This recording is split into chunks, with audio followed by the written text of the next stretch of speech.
أعوذ بالله من الشيطان الرجيم بسم الله الرحمن الرحيم يا أيها الناس ضرب مثل فاستمعوا له إن الذين تدعون من دون الله لن يخلقوا ذبابا ولو اجتمعوا له وإن يسلبهم الذباب شيئا لا يستنقذوه منه ضعف الطالب والمطلوب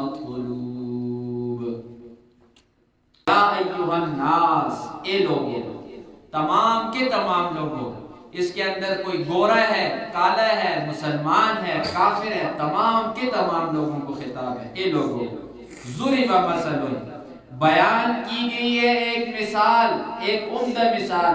بیان کرنے والا کون ہے؟ اللہ ہے، اس نے مثال بیان کی ہے تمہارے لیے۔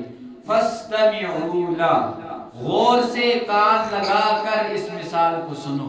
یہ اللہ فرما رہے ہیں، ایک ہے سماع، صرف اور صرف سننا۔ اب باہر سے کوئی آیا بات کر رہا ہے، ہمارے کانوں کے اندر پڑی ہے، بس سن لیا چلے گئے، کوئی پتہ نہیں۔ ایک ہے استماع، یعنی کوشش کر کے کان لگا کر خوب سننا۔ یہاں پر اللہ فرماتے ہیں فاستمعوا له، اپنے کان کو حاضر کرو اور خوب کوشش کر کے سنو۔ مثال کیا ہے؟ فرمایا اور یہ مثال بھی عام مثال نہیں ہے کہ واقعے کے اندر ہوئی ہے یہ نہیں، فرمایا یہ واقعی بات ہے، حقیقی بات ہے اور عمدہ قسم کی بات ہے، اسے غور سے سنو۔ ان الذین، بے شک وہ لوگ، تدعون، جو پکارتے ہیں، من دون اللہ، اللہ کے سوا، اللہ کو چھوڑ کر کسی کو بھی پکارتے ہیں، چاہے کسی نبی کو، ولی کو، بت کو، زندہ کو، مردہ کو، کسی کو بھی پکارتے ہیں، لن یخلقوا ذبابا، ہرگز وہ بنا نہیں سکتے ایک مکھی کو۔ اللہ کو چھوڑ کر تمام کی تمام دنیا کے اندر کوئی نیک ہے، برا ہے، کوئی بھی ہے، اللہ فرماتے ہیں ایک مکھی کو نہیں بنا سکتے۔ وَلَوِ اجْتَمَعُوا لَهُ، اگرچہ وہ سارے کے سارے اکٹھے ہو جائیں، مسلمان، کافر، زندہ، مردہ، سارے اکٹھے ہو جائیں، ایک دوسرے کی مدد کرنا شروع کر دیں، لیکن ایک مکھی کو نہیں بنا سکتے۔ اللہ فرماتے ہیں مکھی کو بنانا تو دور کی بات، وَإِن يَسْلُبْهُمُ الذُّبَابُ، اگر مکھی کھینچ لے ان سے، شَيْئًا، ایک ذرہ برابر چیز، اگر تھوڑی سی چیز مکھی ان سے اٹھا لے، لا يستنقذوه منه، وہ یہ مکھی سے اس چیز کو بھی واپس کھینچ نہیں سکتے۔ ضعف الطالب والمطلوب، بہت ہی زیادہ کمزور ہے طالب یعنی عبادت کرنے والا، المعبود جس کی یہ لوگ عبادت کر رہے ہیں، یہ دونوں کتنے ہی کمزور ہیں، اور کتنا یہ جو عبادت کرنے والے ہیں کتنی زیادہ کم عقل ہیں۔ اس آیت کریمہ کو اگر دیکھا جائے تو یہ آیت کریمہ توحید کو اجتماعی طور پر لے کر چل رہی ہے، اور شرک کا اس نے بالکل خاتمہ کر دیا۔ اس آیت کریمہ نے بتا دیا کہ آپ ما سوی اللہ، اللہ کو چھوڑ کر کسی قسم کی کوئی عبادت نہیں کر سکتے۔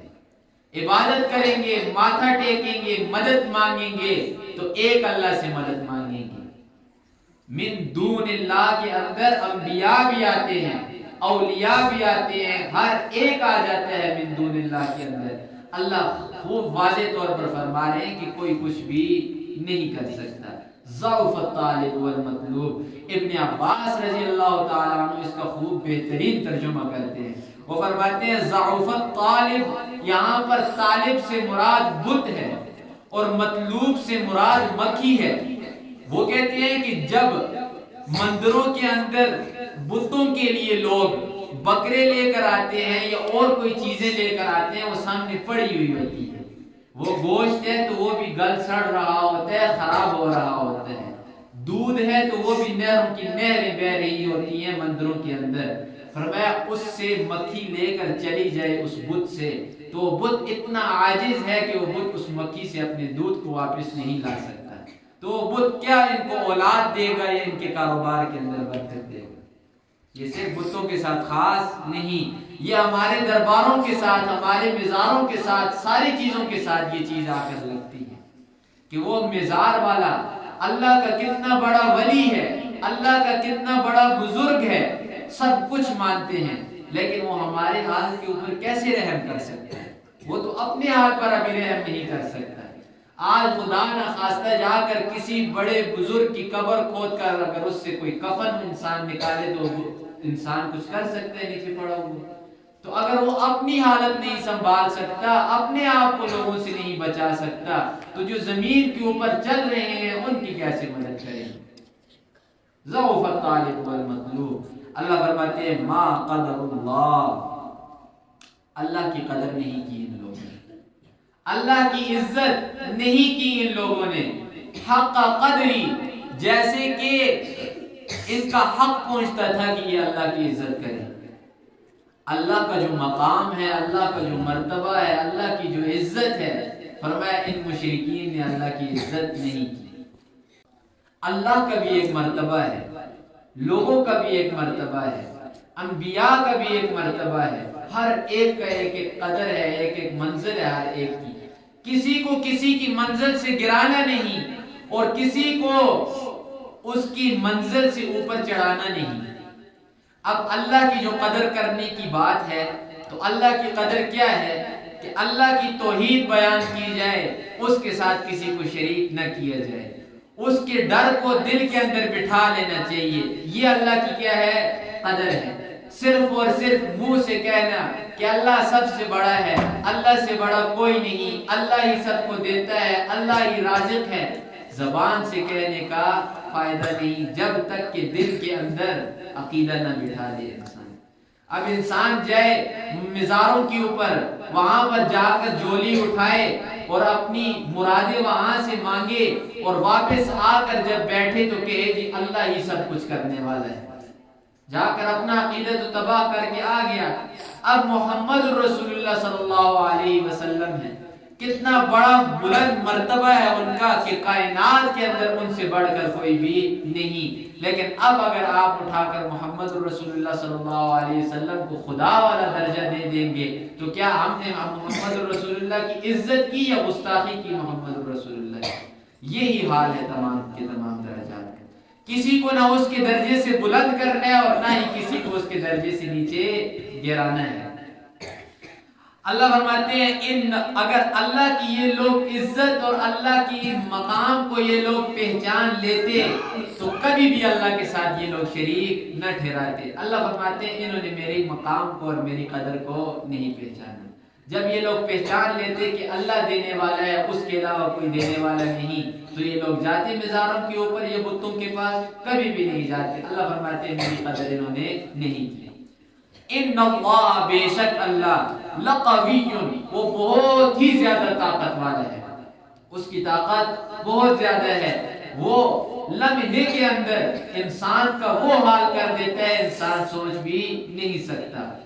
وقت بالکل نہیں لگتا، لمحہ نہیں لگتا کہ ملکوں کے ملک تباہ کر دیتا ہے، انسان کو پتہ بھی نہیں چلتا، اتنی طاقت والا ہے، عزیز اور غالب بھی ہے۔ یہ نہیں کہ طاقت رکھتا ہے لیکن طاقت کا استعمال نہیں کر سکتا۔ اللہ فرماتے ہیں ایسی بات بھی نہیں، عزیز اور غالب ہے، کوئی بھی ایسا نہیں کہ اللہ کے اوپر زبردستی کر سکے۔ شرک فی الشفاعت کے اوپر بھی رد کر دیا کہ قیامت والے دن کوئی زبردستی طور پر اللہ سے کسی کو چھڑا سکے۔